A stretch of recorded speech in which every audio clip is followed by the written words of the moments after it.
Guille. Acá estoy, acá estoy, acá estoy. Sí, ahí te veo, te veo. Ahí está Vani. Estamos. Cuando vean estos videos van a ver que todos empiezan iguales, yo acomodándome el pelo, cualquiera. Se los subo porque si me tengo que poner a editar es un lío porque no veo nada. Es muy complicado para mí. Esta parte sí que es muy complicada para mí. Esto no lo puedo hacer. Bueno. No puedo creer que se me ve. ¿Se te ve? Mucho mejor. Se te ve. Se te ve, se te ve. Bueno, tenemos para pensar. A ver, ustedes vamos a ver cómo hacemos un análisis en términos de hegemonía. Por un lado está la idea de Guille de pensar globalización, ¿no?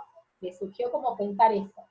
Por otro lado está lo del cuento, que yo les di para que escucharan y para a partir de ahí pensar la dinámica cultural en términos de hegemonía. ¿Por qué quieren empezar? ¿Qué les gustaría hacer como análisis primero? ¿Entre todos el cuento o entre todos globalización? A mí me da lo mismo, lo que Guille decida. No, veamos el... No, qué buena, me dejas a mí con el paro. Pero si quieren ir con el cuento, vamos con el cuento. No, vamos con el cuento, no hay problema. Yo dije lo de globalización, pero lo tiré por este lado.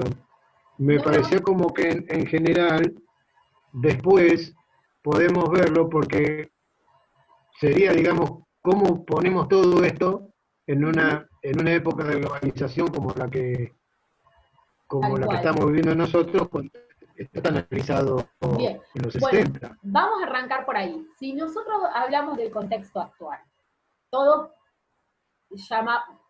podemos coincidir en nombrarlo como globalización, ¿no? En realidad, globalización, o mejor dicho, proceso de globalización, ¿no? Para pensar que es este contexto actual de globalización, tiene como una historia, no es que, ¿no? Es salir de lo más totalizante, ¿no? Ahora, ¿ese proceso de globalización es hegemónico? Depende. A ver. Depende del lugar geográfico. A ver. Porque nosotros podemos ser o considerados una sociedad globalizada, pero no somos iguales que Estados Unidos o países de Europa o países de África o la India. Es como que cada país tiene su proceso. Bien, entonces algo para decir es que la globalización es un proceso desigual, ¿no? Sí, pero cuando la mirada es globalizada, es como que hacen una mirada general del planeta. No están haciendo prácticamente una distinción. Bueno, están hablando de esto, está globalizado. O sea, todos estamos en la misma situación. Claro, pero eso lo cual no es real, porque es como dice también Marina, que no tienen nada que ver la realidad de un país de Sudamérica, la realidad de Europa, la realidad de Asia y de África. Cada continente tiene la suya. Por eso yo decía, no hablemos de la globalización como totalizante o totalizadora o como dimensión única, y hablemos de procesos de globalización. La primera diferencia radica en que vamos a estar de acuerdo que el proceso de globalización es un proceso hegemónico. Eso es real. Ahora, que sea hegemónico no significa ni que sea uniforme, ni que sea total, ni que sea igual. ¿Sí? Es un proceso, la globalización es un proceso hegemónico que afecta de manera desigual la dinámica cultural, social, económica, política. Eso también estamos de acuerdo. Que la globalización no solo la podemos reducir a un momento específico en las relaciones de producción y por ende económica. ¿Sí? ¿En eso podemos coincidir también?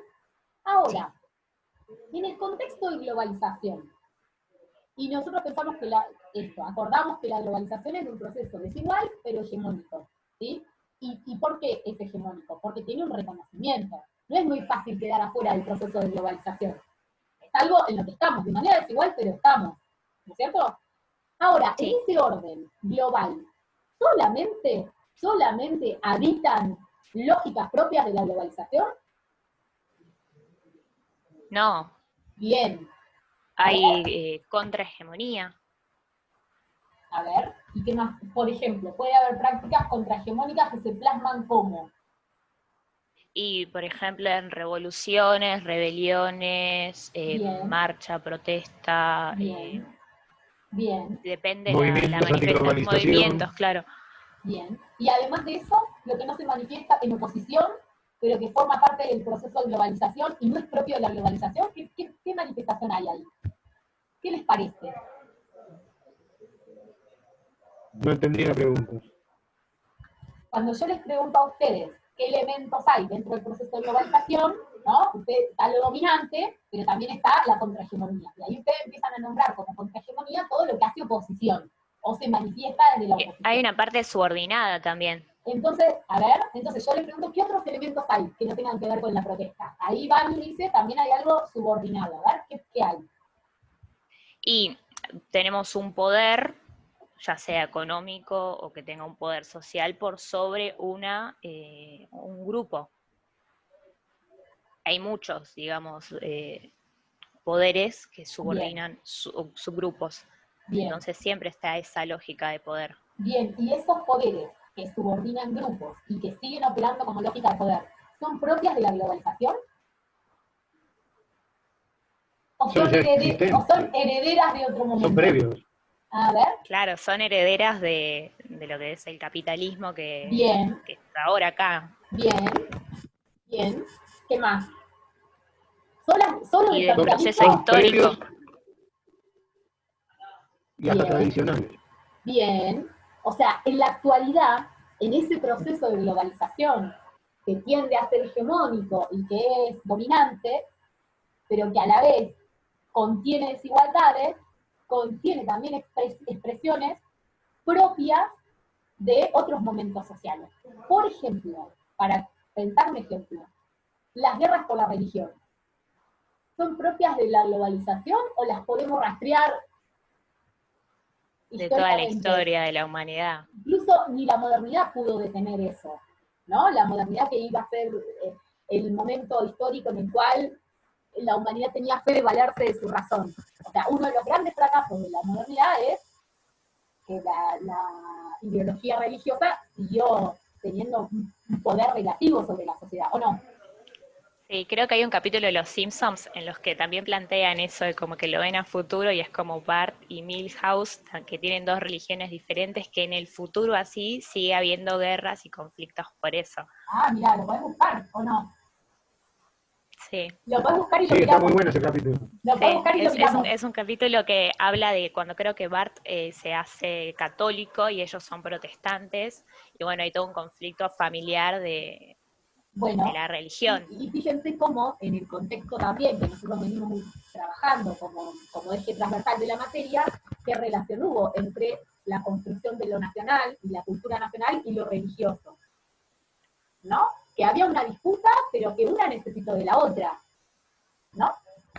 O sea, estamos en globalización y el Papa Francisco es noticia, y no acá solamente porque es argentino. Esto ya es un ejemplo, ¿no?, rápido, de que aún en el proceso de la globalización hay sentidos identitarios de otros momentos históricos que están ahí en juego, ¿sí? Entonces, ¿qué más? ¿Qué más se les ocurre? En el proceso de la globalización también entra esa querer dar como símbolo general para todo el mundo que tiene que ver una igualdad de razonamiento cultural y política, sobre todo económica, a nivel global. Lo que ocurre, el problema económico que puede tener en un lugar en la India, da como resultado una hecatombe económica en Argentina. O lo que ocurre en otro lado puede dar como... Este problema que tenemos acá es producto del efecto tequila, supongamos. Sí, eso. O sea, ahí. hay como una idea de manejar la información general, justificando y dando una idea de que lo global es para todos igual. Sí, Y o eso de que es para todos también igual. es una forma cultural hegemónica. Sí, o de que es para todos igual. Desde los medios, ¿no? Sí, desde los medios, perfecto. O que es para todos igual, o que a todos nos debe interesar. Por ejemplo, algo que a mí me llamó mucho la atención, más allá de la relevancia, algo que me llamó mucho la atención es la cobertura del domingo a la noche de las elecciones en Estados Unidos, que hizo C5N en vivo, hasta las 4:30 de la mañana, relatando el recuento de los votos. Bueno, sí tiene una relevancia, pero ¿no? ¿Qué apuesta hay ahí atrás de esa construcción de la noticia para cubrirla en vivo con corresponsales? ¿No? Hay una construcción de la noticia que refuerza ese sentido de hegemonía dominante y de qué es lo importante y de qué es lo que necesitamos saber y de qué, ¿no? Que Guille señalaba. Entonces, algo para volver para seguir poniendo ahí sobre la mesa es, en el proceso de globalización, los medios de comunicación tienen un papel fundamental en su narrativa, ¿no? ¿Sí? La narrativa de los medios, conociendo, ya lo empezamos a ver con Citizen Kane, la narrativa de los medios puede ser pensada de manera aislada de otros campos de poder o de otras relaciones de poder y de capitales. No. No. Entonces, no, creo que a nivel global se da más todavía el tema de que el que tiene la información tiene poder. Bien, hay una. Más bien, todavía. y eso, fíjense, que el que tiene información tiene poder. ¿Es un sentido nuevo de la globalización? ¿Nunca lo escuchamos antes? No, viene de antes. Siempre fue así. Siempre. ¿No? El que tiene el acceso al conocimiento, a la escritura, al lenguaje, al inglés, dependiendo. Entonces, lo importante es pensar que cuando hablamos de algo en términos de hegemonía, cuando hablamos de un proceso en términos de hegemonía y lo queremos reconocer como tal, primer premisa es no considerarlo como totalizante y totalitario. Siempre ver las desigualdades que hay en su proceso constitutivo, ¿sí? Y atender al menos estos elementos que William nos propone, ¿sí? La tradición selectiva, lo instituido y lo emergente, las formaciones, las instituciones, ¿sí? Y esto que nosotros estamos hoy conversando no es algo que quede lejano a nosotros. Nuestras prácticas sociales actuales están atravesadas por lógicas más propias de la globalización, más modernas, más premodernas, que todas juntas constituyen, ¿sí? Y forman parte de lo que nosotros llamamos un proceso hegemónico en los modos de vivir y de sentir en el mundo, ¿no? Porque ¿qué es la hegemonía? Un proceso que configura prácticas, ¿no? Esto es como lo importante de ver. Entonces, cuantas más dimensiones nosotros podamos reconocer en este proceso, más aguda va a poder ser nuestra reflexión, ¿sí? Y por ende más crítica. Lo que decíamos hoy, ¿cómo hacemos un verdadero proceso de producción de conocimiento? Construyendo preguntas, ¿sí? Sobre eso que aparece tan aparente. El proceso de globalización es totalizante, nadie se puede quedar afuera, ¿no? Entonces ahí empezamos a preguntar, ¿pero cómo? ¿Es lo mismo China que Argentina, que Sudáfrica? ¿Es lo mismo una cadena internacional de medios que los medios que están en la esquina de casa? ¿No? ¿Cómo convive? ¿No? ¿Cómo conviven tantas prácticas diferentes en un mismo proceso? ¿Sí? Entonces, ahí empezamos a ver que cuando hablamos de una práctica, de un proceso de hegemonía, hablamos también de contrahegemonía, hablamos de significados residuales, de significaciones emergentes, ¿sí? Y todo eso no solo queda en el plano del discurso o de la significación, sino que conduce a las prácticas sociales. Cuando nosotros decimos que la cultura no va a ser entendida en términos totalizantes como la alta cultura, sino como el sentido práctico de las actividades que forman parte de nuestra cotidianidad y que nosotros le damos un sentido, ¿sí? Eso es hablar de cultura en términos de proceso de práctica. Todo lo que para nosotros tiene un proceso de construcción significante. Ese proceso de construcción significante no es un proceso de construcción lineal, ¿sí? Al contrario, es un proceso de construcción de sentidos que siempre están en puja, por los cuales siempre hay disputas. Y esas disputas se dan entre actores sociales que ocupan posiciones diferenciadas respecto del poder. Eso es sumamente importante. En todo análisis cultural que querramos hacer, tenemos que reconocer qué lugar ocupan los actores sociales respecto del poder y del capital en disputa, ¿sí? Del que esa práctica que esa práctica nos permite ver, nos permite develar. ¿Qué es lo que hay ahí en esa disputa de poder? El excedente del capital, lo que es la disputa por el sentido, por los modos de nombrar, por la narración, ¿sí? ¿Qué hay ahí en tensión? Y detrás de eso, ¿quiénes son los actores sociales que pujan por la definición de esos sentidos? ¿Sí? Y fíjense que también es importante para pensar, ¿no?, en esto de la dinámica cultural, cómo lo que nosotros, las ideas, ¿no? Las ideas, que después lo podemos llamar imaginarios sociales, que lo podemos llamar representaciones sociales, que lo podemos llamar significaciones valoradas socialmente, ¿sí? Después podemos pensar cómo lo vamos a conceptualizar, pero todo esto orienta nuestras prácticas sociales, ¿sí?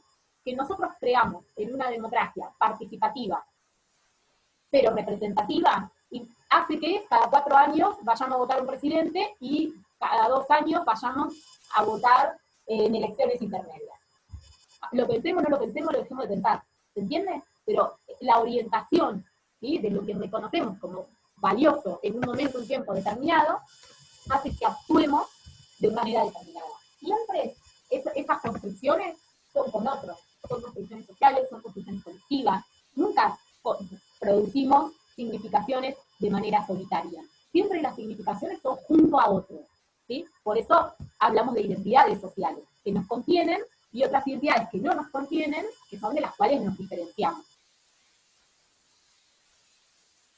¿Cómo lo ven hasta acá? ¿Muy difícil? Más claro, imposible. No lo pudiste haber explicado mejor. ¿Damos más o menos?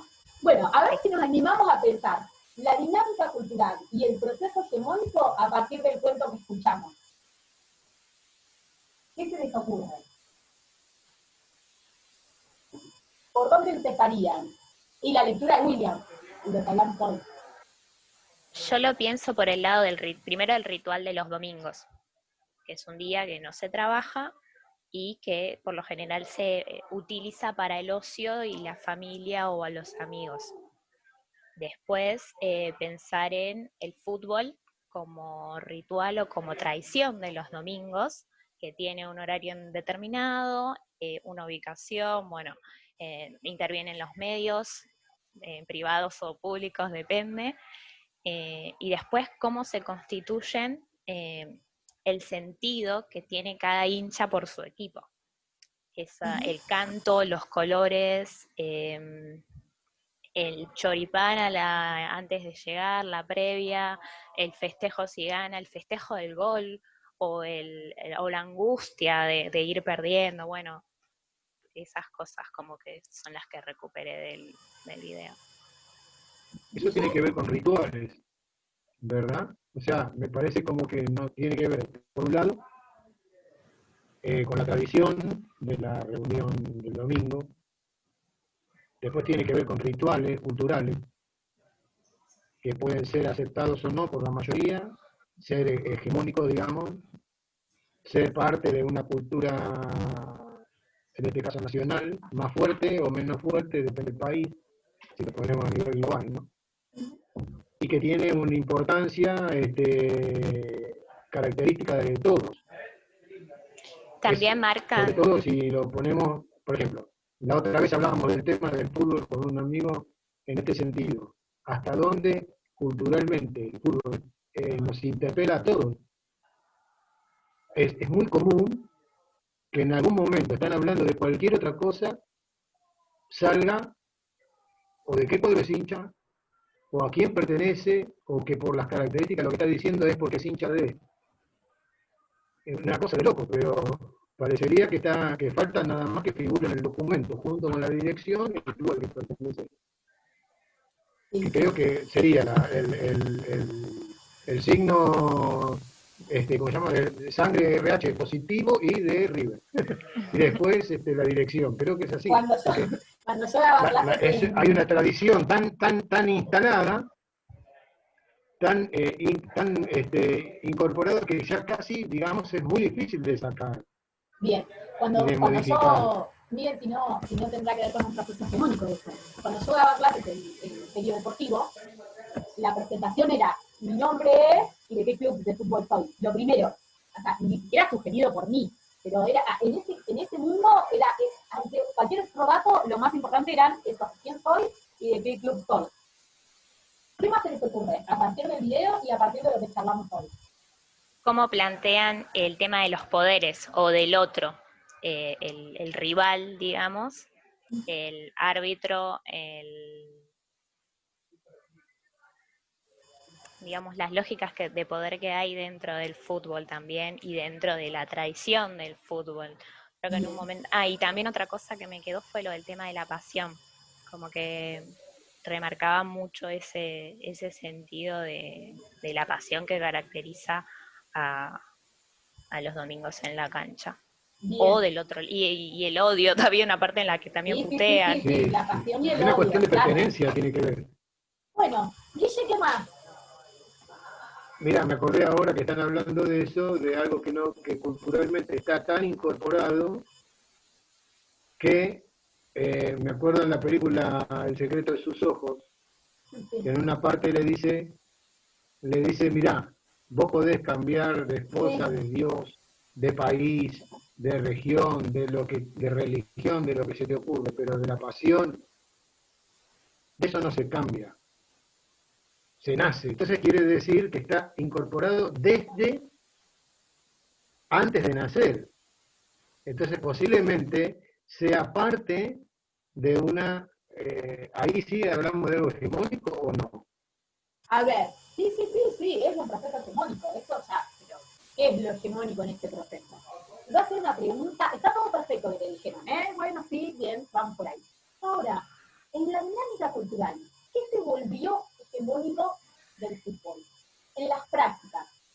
¿Cuál es la práctica inicial del video, del cuento, y cuál es la práctica actual? Ir a la cancha. Ir a la cancha, ponele. Pero la Ir a la inicial es la reunión de la cancha, ¿qué más? familia. Todo, ir a la cancha y qué más. Y todo lo que tiene como proceso el hecho de ir a dónde vas, con quién vas, a qué vas, qué es lo que estás, para qué vas. ¿A qué vamos a la cancha? ¿De qué A mirar. desplazamiento habla No sé. el video? ¿A qué vamos a la cancha? Depende de los personajes de lo que estamos hablando.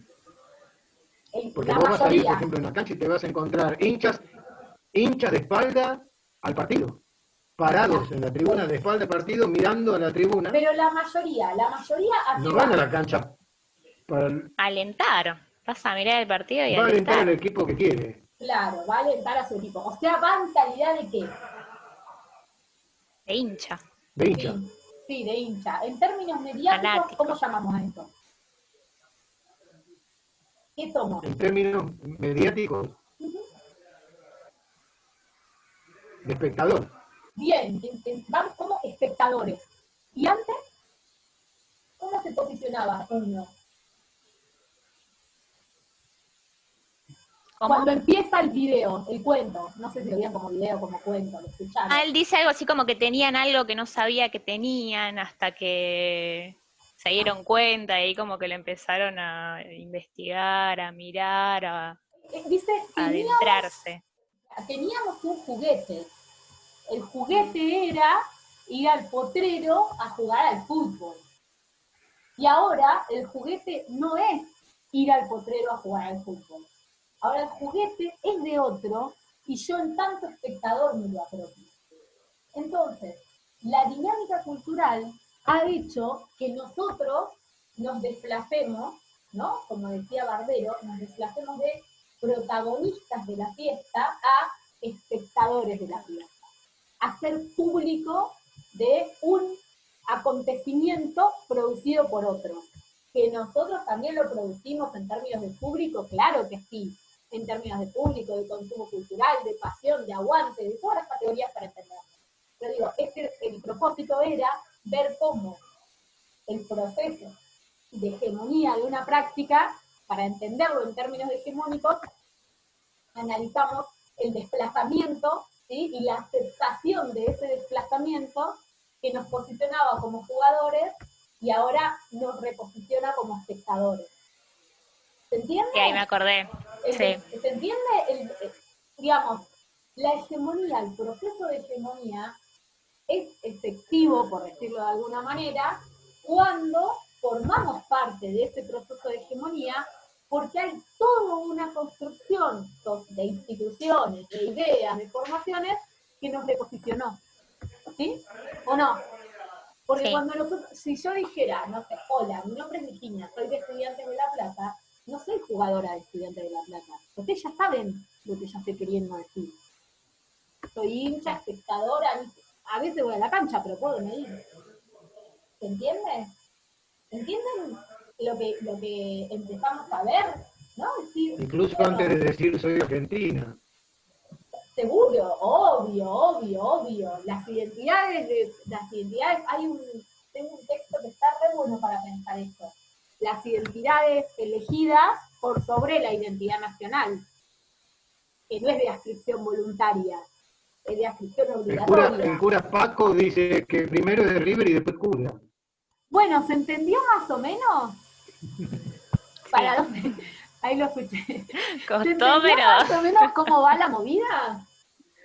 sí, ahora Sí. sí. ¿Cómo lo ven? Bien, ahora acabo Oh, memoria en un sí. momento en el relato dice, dejamos de jugar para pasar a ser ¿Viste? espectadores, lo dice. ¿Viste? Entonces, eso era lo que me interesaba ver, ¿no? Cómo la dinámica cultural, con muchos años de historia y con muchos dispositivos, no es que es una cosa que se da de un momento para el otro, ¿sí? Fíjense todo lo que hay alrededor de la práctica de fútbol para que esa construcción sea hegemónica, ¿sí? Bueno, Bien, ¿cómo venimos hasta acá? bien, quedan 10 minutos. Bueno, yo les quiero contar, bueno, ¿qué me gustaría que hagan a partir de estos videos? Podemos hacer que convertir estas preguntas en un trabajito, como los que venimos haciendo, ¿sí? Yo lo voy a escribir, lo creo en el Classroom y ustedes lo contestan, lo Genial. construyen, como para que nos quede más apropiado, ¿sí? Ahora, les quiero preguntar, ¿cómo quieren hacer la semana que viene? ¿Quieren tener una clase conmigo así presencial? ¿O les subo material? ¿Cómo quieren hacer eso? Lo que quiero que trabajemos la semana que viene es un modo de comprender las distintas maneras de construir a lo popular. Quiero que nos metamos en el concepto de lo popular. Si quieren, podemos tener una clase sincrónica, así como esta, yo les explico y les dejo el material, pero estamos conectados, o si no, les subo el material y la semana que viene no nos encontramos presencialmente. Eso díganme ustedes cómo vienen en tiempo, que son los que más se conectan. Después Aldi supongo que se va sumando, porque ella me va mandando los Si la trabajos. semana O que sea que viene nos nos mira. podemos juntar, Sí, sí, si la semana que viene nos podemos juntar, para mí sería genial, porque ya el otro es feriado, me parece. claro, por eso mismo va mi Entonces, nos pregunta. quedarían como poquitas clases. Sí, Por podemos eso, hacer de vuelta. Y por después ya eso la del 14 sería la última. la del 14 va a ser la última. Por eso va ¿cómo es? Esto va mi pregunta. Entonces, por lo menos quiero que la semana que viene trabajemos el concepto de lo popular y narrativas de lo popular. No importa que primero yo se los exponga y que ustedes después se queden con el material para leerlo. ¿Sí? Lo que sí les voy a pedir es que hagan este trabajo de William, vinculado a William. Yo ahora Bueno, después se los escribo y se los subo. O hoy a la noche o mañana a la mañana. Eso sí les voy a pedir que lo hagan de acá al lunes para no atrasar. Ok, Otra cosa que les quería preguntar. El otro día le pregunté a Guille a ver qué le parecía. Vieron que están las jornadas de comunicación de la carrera. sí. Entonces yo le preguntaba a Guille, si ustedes tenían ganas, hacemos una presentación de lo que fue el seminario.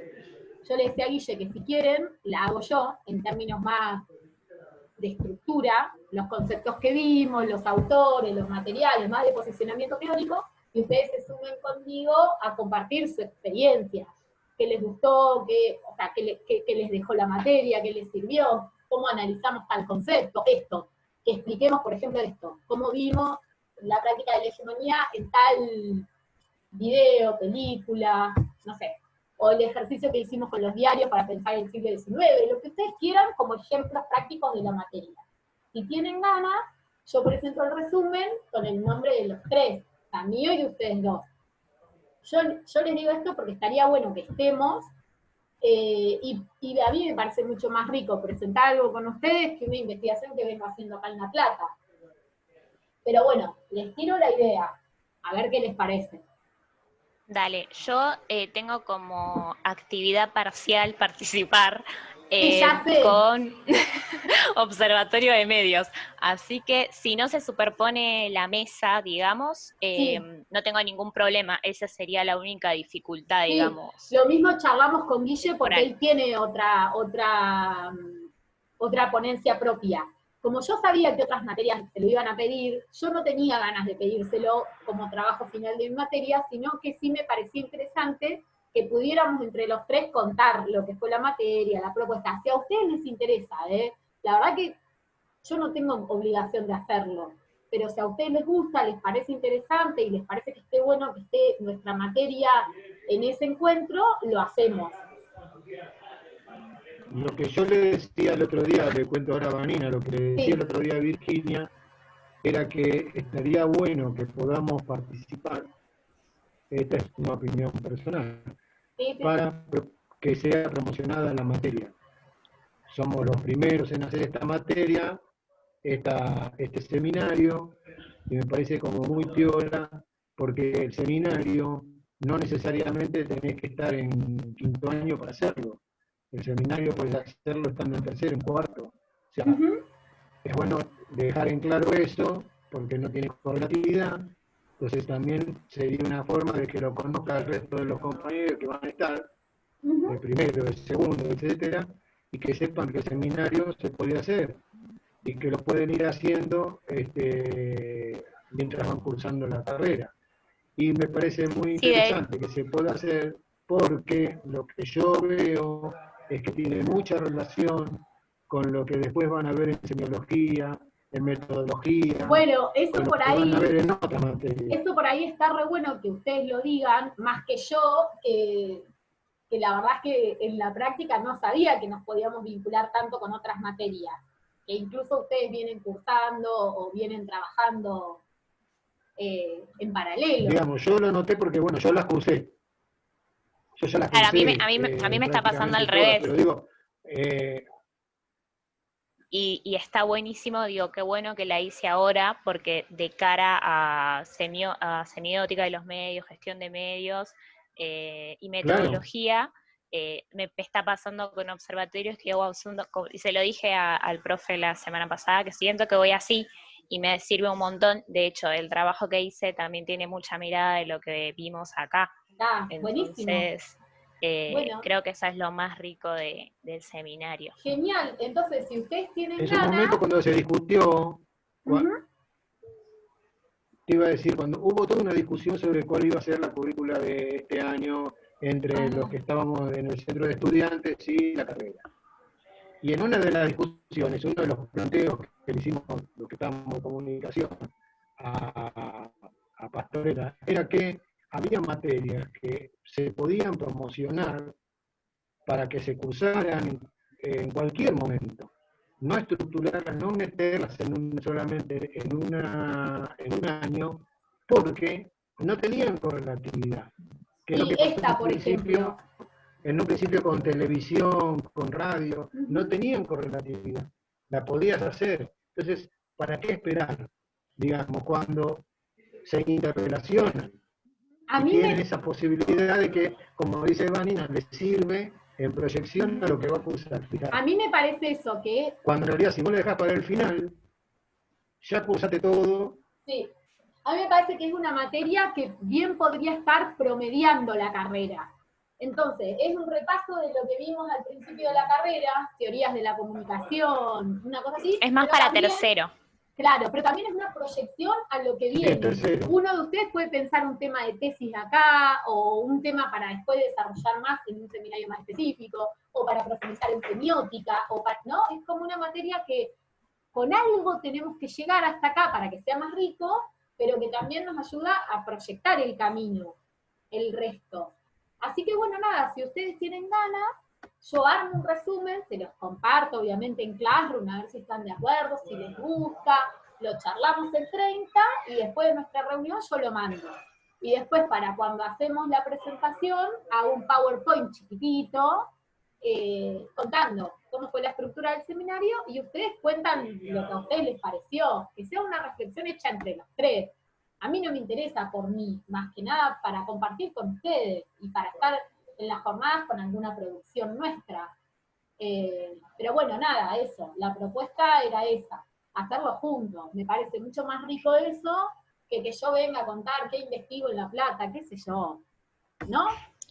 ¿Cómo lo ven? Sí, Yo me lo que encanta. propongo es eso, que por mi lado la posibilidad de que en ese momento que se hagan las exposiciones poder plantearlo Perfecto. como digamos, las bondades, por decirlo de alguna forma, que tiene la materia Y del ahí nos vamos a seminario con promocionar respecto al resto de así. la carrera. Ahí nos vamos a Y promocionar me parece así. que eso a mí me sirve más, digamos, de poder hacerlo llegar a todo el mundo que darte una explicación sobre la materia que la podés dar vos, que Tal yo la puedo dar cual, al seminario.